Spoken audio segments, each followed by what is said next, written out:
pour notre quatrième journée Chemsex. On est super content de vous avoir. On pense que ça va être chouette. Alors, on a un peu changé le format, mais ça, on l'a vu avec pas mal d'entre vous cette année, en se disant, on commence à quand même bien se connaître. On a moins besoin de se présenter les uns les autres. On fait un point ce matin vraiment plus scientifique et clinique, avec des interventions, une première partie assez scientifique que nous disent les données un peu neutres. Et puis après, on travaille sur des données un peu moins neutres avec des cliniciens pour pouvoir échanger. Et cet après-midi, on sera en groupe de travail. Mais je vous redis ça à midi. Bien évidemment, vous pouvez rester manger à midi, c'est prévu. Donc, vous pouvez ne pas nous quitter pendant toute la journée si c'est possible. Pour bien démarrer, je vais laisser la parole à celui qu'on ne présente pas, Jean-Luc Romero.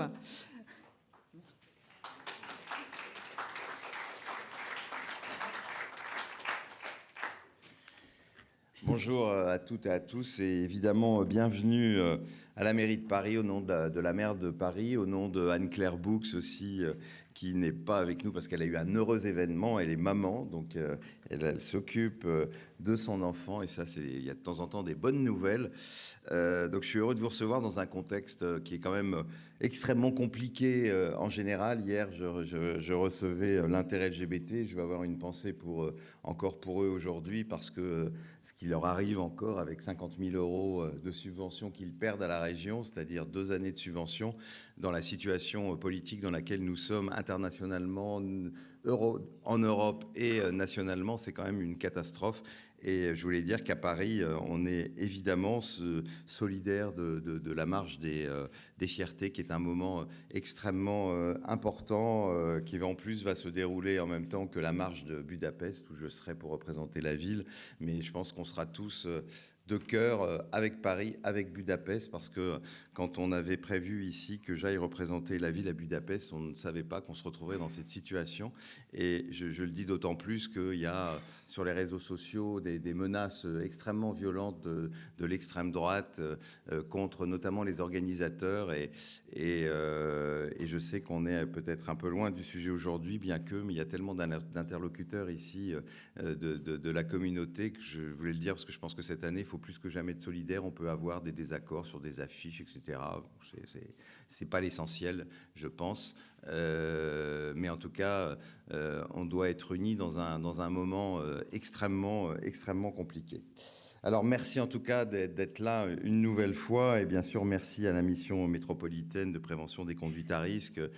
Merci beaucoup Mélissa qui met beaucoup de son cœur dans ce dossier qui est important, où malheureusement encore trop peu de collectivités dans le monde sont engagées. Et je voulais remercier l'ensemble des associations parce que tout ce travail qui a été fait à Paris ces dernières années, c'est évidemment grâce à vous tous. Je vois Fred qui a depuis quitté Aide, mais qui est toujours dans le champ et que je remercie de nous avoir beaucoup aidé dans ce travail de construction. Puis bien sûr, merci à toutes celles et tous ceux qui sont venus aujourd'hui, chercheurs, associatifs, intervenir pour nous enrichir. Alors depuis 2021, Paris est, comme vous le savez, la première collectivité en France à s'être dotée d'un plan de réduction des risques dédié au chemsex, qui a été, il faut le dire, voté à l'unanimité au Conseil de Paris.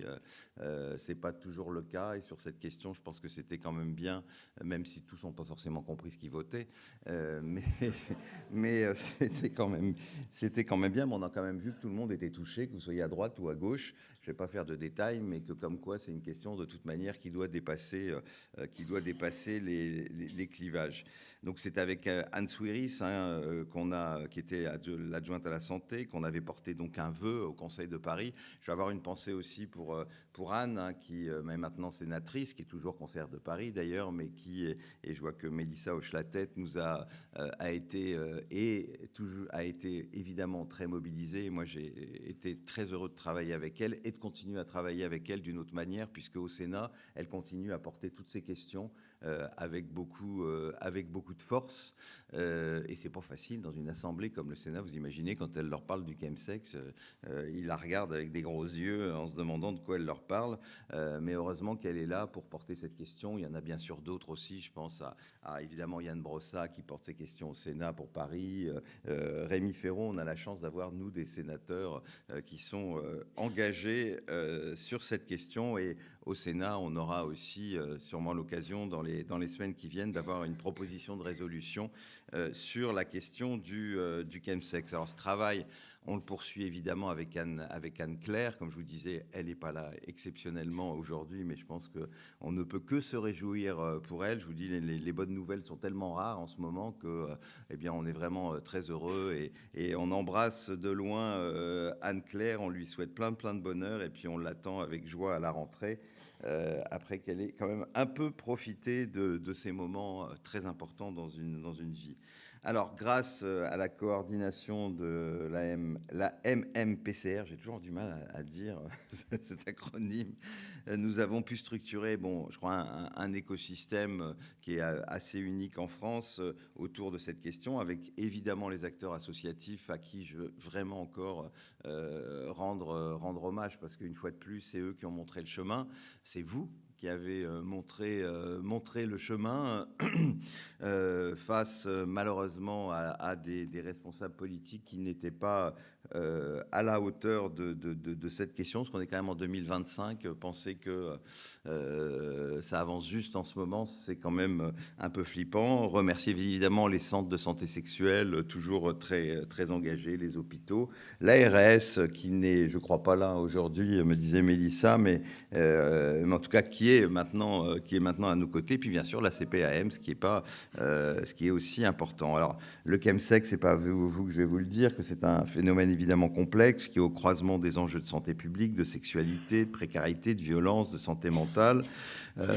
Cette pratique aujourd'hui, même si on a toujours du mal à l'évaluer, enfin pour Benyamina, c'était jusqu'à 200 000 personnes. On espère que bientôt on aura une étude épidémiologique qui nous donnera des éléments plus importants.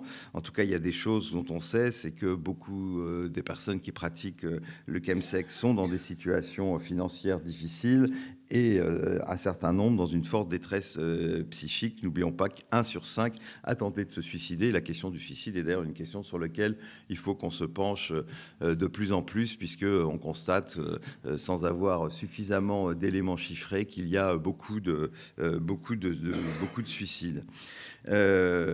Évidemment, face à ça, et nous on a essayé à Paris, même si c'est pas toujours simple, d'éviter, enfin en tout cas, et de sortir des jugements moraux que certains ont eus, quand il y a eu des affaires, des amalgames qui ont été faits, qui ont été violents pour beaucoup d'entre vous, pour beaucoup d'entre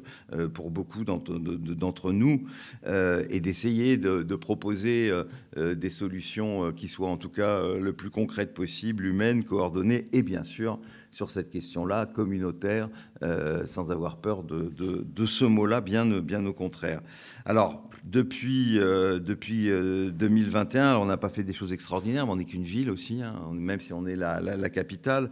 Mais je pense que la cartographie, notamment interactive, qui est assez unique aujourd'hui, moi je propose à d'autres grandes villes qu'on a vues dans le cadre notamment d'élus locaux contre le sida de s'en inspirer, qui permet d'avoir évidemment toutes les ressources, les campagnes ciblées, les formations croisées. Enfin, il y a eu plein de choses qui ont été faites ici, les groupes de travail stratégiques et puis déjà les 3 journées thématiques, parce que c'est important, ce dont on ne parle pas n'existe pas, et il est important d'avoir chaque année autour du mois de juin, qui est en plus le mois des fiertés. Je pense que c'est le bon moment pour faire ça, pour pouvoir se retrouver ensemble et discuter. Je crois que le nouveau format qui est issu un peu d'une coordination, enfin, et en tout cas de remontée qu'a eu Mélissa cet après-midi, le groupe de travail, et je crois un moyen encore plus efficace d'avancer. Alors nous avons essayé à Paris de donner à plusieurs reprises la parole aux usagers et bien sûr aux acteurs de terrain. Et donc cette mobilisation, et je parlais aussi de celle d'élus locaux contre le sida, dans lequel on s'est beaucoup mobilisé aussi, a, je pense, fait contribuer à une une conscience nationale et avec l'adoption en mars dernier à l'unanimité d'une proposition de résolution de Brigitte Lizaud, que je veux aussi saluer ici pour tout le travail qu'elle a fait. Là aussi, ceux qui ont assisté au débat, parce que quand on dit à l'unanimité, on est très content, mais enfin quand on entendait l'extrême droite ou une partie de la droite, quand on entendait leurs propos qui n'étaient globalement que des propos répressifs, on se dit qu'ils n'avaient pas compris grand-chose à ce qu'ils avaient voté. Enfin, ils l'ont quand même voté, donc ça donne une force supplémentaire, en tout cas une responsabilité supplémentaire, au ministre de la Santé, que j'ai d'ailleurs vu la semaine dernière et qui a l'honnêteté de reconnaître que ce n'est pas le sujet qu'il connaît le mieux. On ne peut pas demander non plus à tous les ministres de connaître tous les sujets par cœur, mais qu'en tout cas, il veut s'en emparer et que la date du mois de septembre reste, toujours d'actualité, même s'il aurait voulu avancer l'annonce d'un comité stratégique avant l'été. Je pense que ce sera quand même compliqué parce qu'on est bientôt au bord de l'été. En tout cas, il a montré un intérêt. C'est aussi proposé. Vous savez que nous, depuis longtemps, on souhaite qu'il y ait une expérimentation à Paris comme ce qui existe à Londres entre la police et les pompiers pour qu'on rassure un peu les gens qu'ils osent appeler quand ils ont un doute, quand quelqu'un a géole, etc. Et que les pompiers n'appellent pas systématiquement la police dès qu'ils vont dans un lieu où ils voient de la drogue, mais qu'ils y aillent surtout pour s'occuper des personnes. Le ministre a eu l'air sensible. Maintenant, comme vous le savez, on est dans une période un peu particulière et le ministre de l'Intérieur, jusqu'à présent, malheureusement, tient des propos sur les usagers de drogue qui sont d'une violence inouïe, d'une violence rare. C'est d'ailleurs notre grande inquiétude. Moi, ce que je redisais au ministre de la Santé, comme j'ai dit aussi à Vautrin, que j'ai vu aussi là pour d'autres raisons la semaine dernière, il serait quand même temps que le ministère de la Santé reprenne sa place dans la question des addictions, parce que chaque fois qu'on parle des addictions, c'est le ministère de l'Intérieur qui vient nous parler de délinquance, et la santé publique, la prévention... Où sont les ministres de la Santé? Donc j'espère que ça va un peu évoluer, qu'on va rééquilibrer tout ça, parce que ces dernières années, c'est une vraie inquiétude de ne jamais entendre les ministres de la Santé dès qu'il y a une question liée aux drogues, que nous apprennent tous les matins les saisies qui sont faites. Bon, c'est très bien, on n'est pas pour évidemment pour le trafic de drogue, mais la façon dont on parle des usagers est aujourd'hui assez scandaleuse, et même nous on le vit ici d'une manière extrêmement difficile. On a à Paris qu'une salle de consommation à moindre risque. Nous-mêmes, on en aurait souhaité évidemment plus, qui est en plus dans l'expérimentation. Quand vous entendez la droite ici qui continue à tenir des propos hallucinants, alors qu'ils oublient quand même que la réduction des risques, c'était Michel Barzac, c'était Jacques Chirac. Ils ont un peu oublié leur histoire, où il y avait à ce moment-là, et Simone Veil, que j'ai oublié bien sûr, où il y avait quand même un courage de la droite sur ces questions qui aujourd'hui est assez flippant. D'ailleurs, en ne voulant jamais utiliser le mot salle de consommation à moindre risque, vous imaginez quel mot ils utilisent. On est obligé, la mer, de les reprendre à chaque seconde et sans qu'ils aient une solution, la moindre des solutions à nous donner évidemment en face. Et on sait pourtant à quel point ces salles, et il y a eu des études, il y a tellement d'études là-dessus, ont montré vraiment leur efficacité.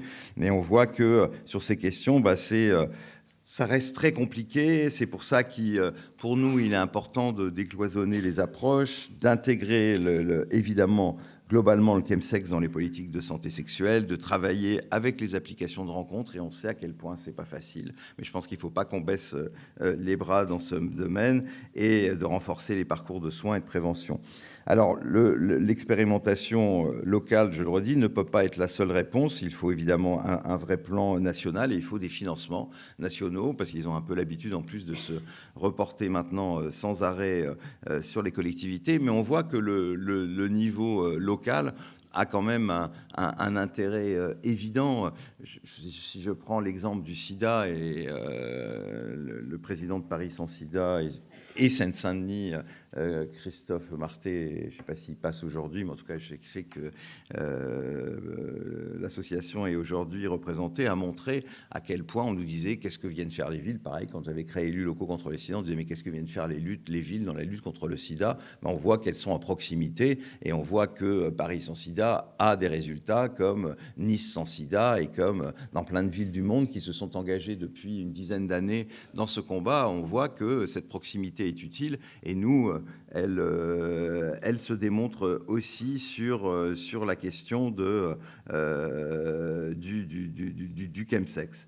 Alors voilà, pour terminer, on attend évidemment beaucoup des résultats de la proposition de résolution de Brigitte Lizaud, que vraiment le gouvernement se mette enfin à bosser sur la question. Des contributions arrivent. J'ai vu ces derniers jours notamment des choses extrêmement positives. La contribution de Aide et de la Fédération Addiction sont des éléments importants. Je pense qu'il faut que chacune et chacun contribue dans les semaines qui viennent pour pas qu'on soit les uns et les autres oubliés et on oublie, comme c'est parfois arrivé un peu trop les associations pour n'y mettre que trop médicalisé, alors bien sûr qu'il faut qu'il y ait des médecins, des addictologues, etc. Mais il ne faut pas oublier celles et ceux qui, depuis le début, sont sur le terrain, font le travail, et les associations doivent, en tout cas dans ce plan, avoir un rôle, doivent être extrêmement représentées. C'est d'ailleurs ce que nous défendons et ce que j'ai dit au ministre. Évidemment, derrière les chiffres qui ne sont pas toujours très clairs aujourd'hui, mais en tout cas, il y a une certitude, c'est d'abord c'est des vies, c'est des récits, et c'est souvent beaucoup de souffrance pour les personnes concernées, mais aussi pour les proches. Et ce que nous défendons ici, c'est le droit à une sexualité évidemment libre, sans honte, et le droit à des soins adaptés pour toutes et pour tous, évidemment sans stigmatisation. C'est la base de tous et de nous tous. Et je sais que, en tout cas, cette journée dans ce domaine va être particulièrement utile. Et je vous remercie encore à toutes et à tous d'être ici. Et je pense que c'est symbolique que vous soyez au cœur de la mairie de Paris pour venir parler de cette question qui est une question, en tout cas, essentielle en termes de santé publique et de prévention pour la ville de Paris et pour la maire de Paris et bien sûr pour Anne-Claire Boux. Je vous remercie.